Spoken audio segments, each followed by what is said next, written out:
Little Tokyo is one of 3 remaining Japantowns of the 40-some that once existed in California.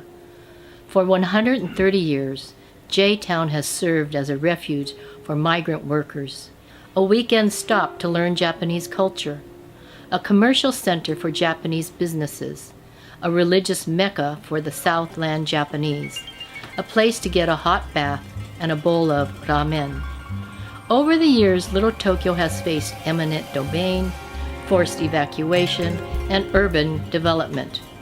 The ever-evolving identity, character, and meaning of Little Tokyo continues today.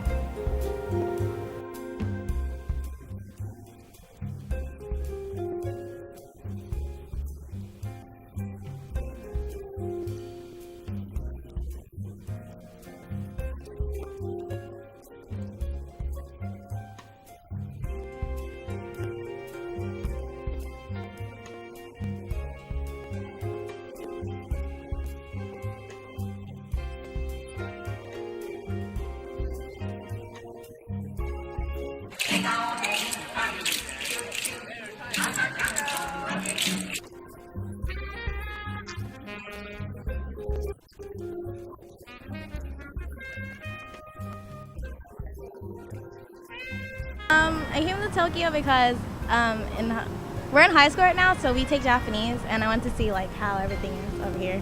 Came because our center is sponsoring Camp Chibiko, and so they brought the kids here to get the Japanese American experience. And I just like coming down here because it's the historical aspect and the memory from coming when I was a child. Little Tokyo has a lot of memories for me and my family.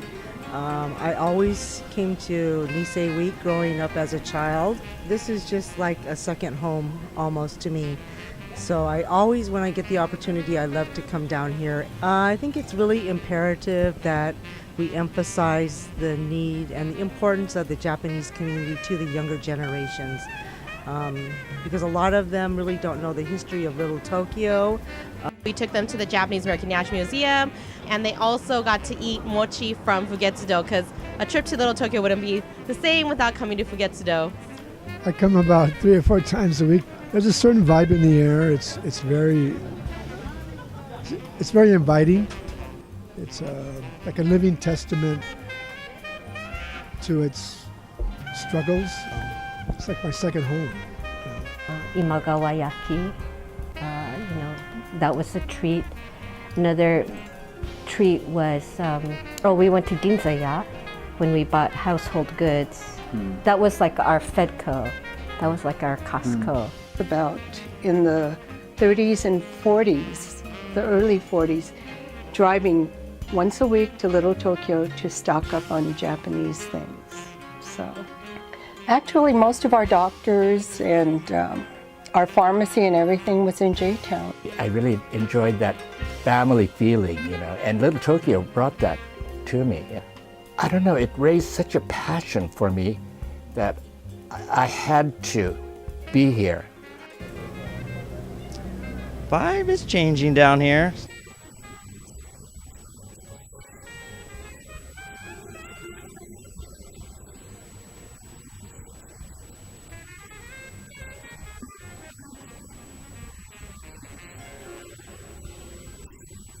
We've got to keep our community going.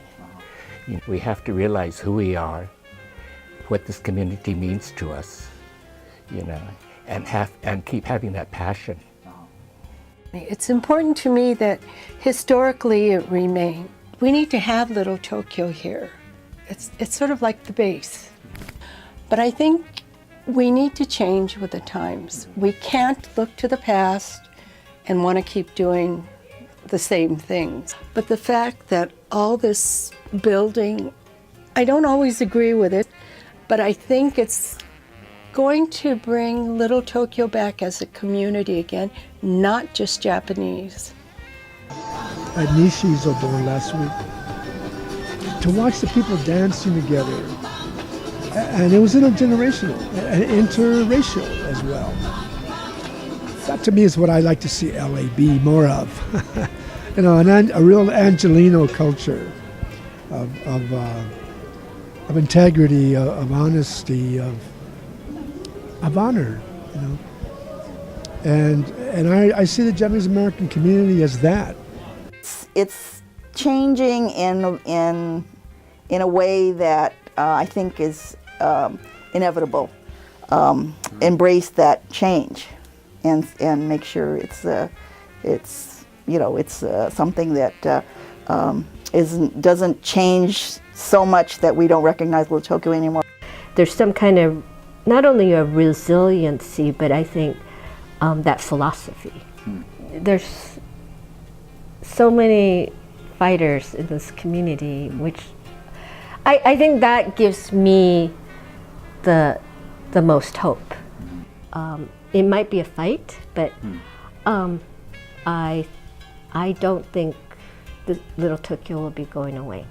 If Little Tokyo was to disappear or kind of dissolve into the rest of the city landscape, that would be a great disservice and a great loss to the richness that Los Angeles has.